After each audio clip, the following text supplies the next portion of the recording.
it's going to be Mick Foley's Good God Almighty show featuring Brendan Burns. Yeah, basically it was at the Enmore Theatre on the 9th of February. And I bought VIP tickets to meet Mick Foley because I thought, again, I never probably will ever get to meet Mick Foley ever again. And it was $80 because the general tickets were $60. For an extra $20 you can go meet Mick Foley. And to me, $20 was nothing because, hey, I spent $20 to meet Jeff Hardy when I went to America, and I spent another $20 for a photo with Tara and Tessmacher. $20 for a photo for Jeff Hardy, $20 for Tara and Tessmacher, and then I got a free autograph out of that, so it's not bad. So $20 was nothing to me because, like I said, I ended up getting, you know, whatever. You have to pay $20 for a thing, but as you see there, sorry for the glare on my phone, and that's the dates there. So yeah. Look, overall, the show is really good. I enjoyed it. To tell the truth, I think me, Adrian, and Tracy were really expecting, and Patrick was there as well, but we were really expecting for Mick Foley to be really funny. I had not watched any videos on YouTube. I didn't want to spoil it on if he was funny or not, but what was I going to say? Yeah, so I didn't want to see it because I didn't want to spoil it. But like I said, we weren't too sure if he was going to be funny. We were expecting for Foley to be funnier than Brendan Burns. Why? I don't know, because at the time I only cared about, you know, Mick Foley and seeing him. And that's what everyone would be. Every wrestling fan, when you think of Mick, you know, if you're having a show with two celebrities and one of them is Mick Foley, you want to see Mick Foley. You don't care about anyone else. But then, so we walked in, we grabbed our VIP passes, which was this green. I normally keep them, so I'll put it with my signed item. So yeah. And that was my ticket as well. We sat front row on the very right hand side. It had the, literally, I think it was like nearly 10 speakers on, you know, one side, and getting them blasted right next to my ear, which was sad. But anyway, so we walked in, we grabbed our pass, you know, wristband, whatever, and so we walked in, you know, found out the seats. It was pretty cool that Tracy was right behind us, because I was expecting Tracy to be somewhere else away from us. Patrick somehow managed to sit somewhere else. He was basically that person that was going to sit somewhere else and far back, but basically, yeah, so the show started. Brendan Burns was the warm-up person, and he turned out to be funny. Seriously, like I said, I was expecting him to be like, that was it. But literally, it was freaking funny. Like, yeah. And yeah, and then yeah, I can't say much about it because it was funny, and I don't even remember some of the jokes he said. But he was a wrestling fan, and he says he's been to Mania and stuff, and he showed proof about it. But yeah, I can't say much on him because he was really funny. But when Mick Foley came out, it was very different. He wasn't the same amount of funny as Brendan Burns. Mick Foley was more of the interesting and then a bit of a giggle type funny. But it was still cool to see him and see what he does. But yeah, you know, I can't say much about Mick Foley. It was just, like I said, mostly interesting facts. But, you know, they had some weird bit at the end with humming something.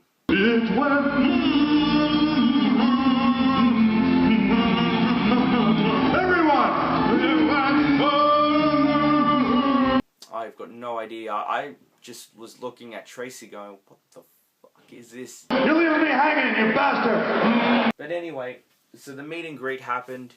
Met him. We weren't allowed to shake his hand because he had some, I don't know, I don't think it was like some disease.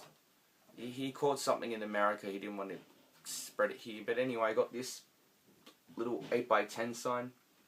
This was the only thing that we could find on Google, so I just printed it out and whatever. And then I also got the Hardcore Diaries, Mick Foley. Now, I was expecting to get it signed like here. I got it signed on page 5 because I wasn't concentrating, and unlike Jericho's book where I had put a little little posted note, that was fine, but I didn't do it for this one, so ended up writing on top of that.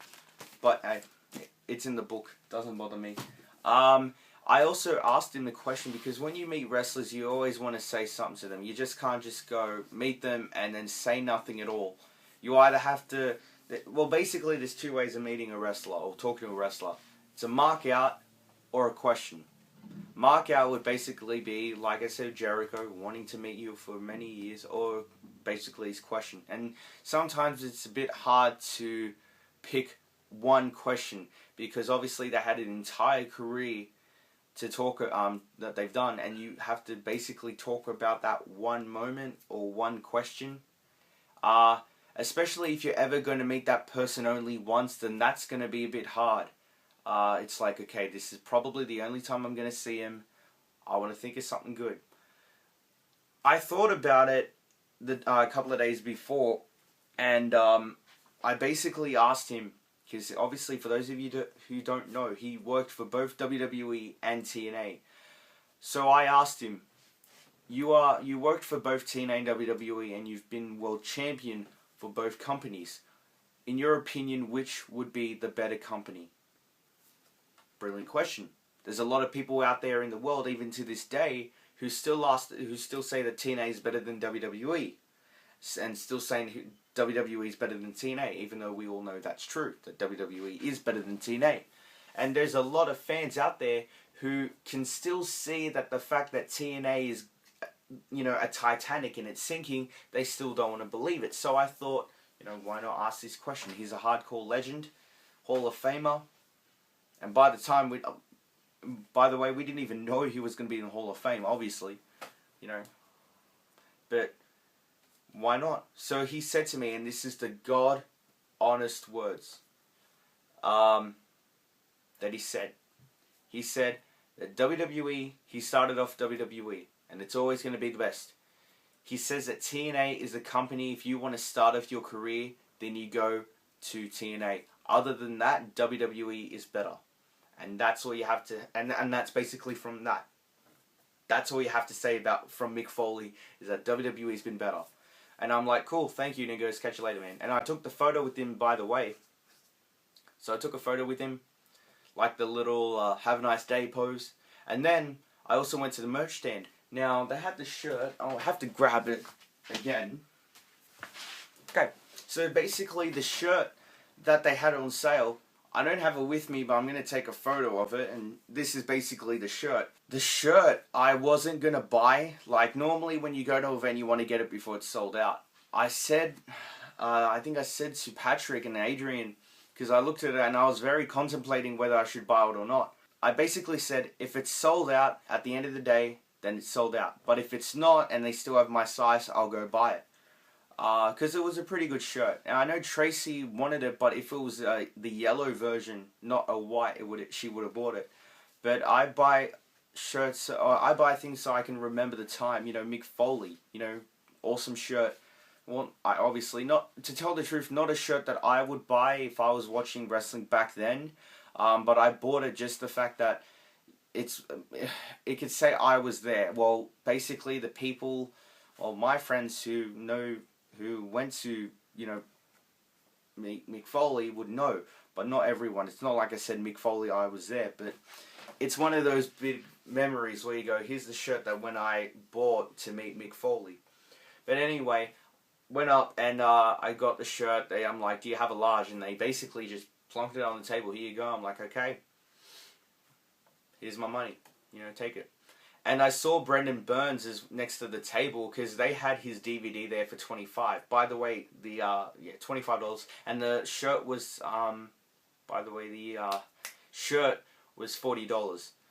So I went to meet Brendan Burns, and I'm like, man, you're freaking funny. He goes, thank you, man, thank you. And took the photo. It was a pretty cool photo. Obviously, was wearing the CM Punk t-shirt. Yeah, basically, I can't say much, and then head on home, and was awesome to meet. And by the way, because we were the first row, close to the stage, I think it didn't even take us 20 minutes to meet him, which was pretty cool. And by the way, as well, they literally had like 3 people who were going to take your camera. So basically, there's 3 people. One person will take the first person, and basically they'll switch. So here's your camera. Now let's go back to the next person and grab their camera for when they're ready, which was pretty cool. And yeah, can't say much about it, but there you go, Mick Foley. Have a nice day. This is a testament to Mick Foley, the comic. Packs out the Enmore Theatre and goes, I want to close with something that baffles the fucking room. That's Mick Foley, ladies and gentlemen.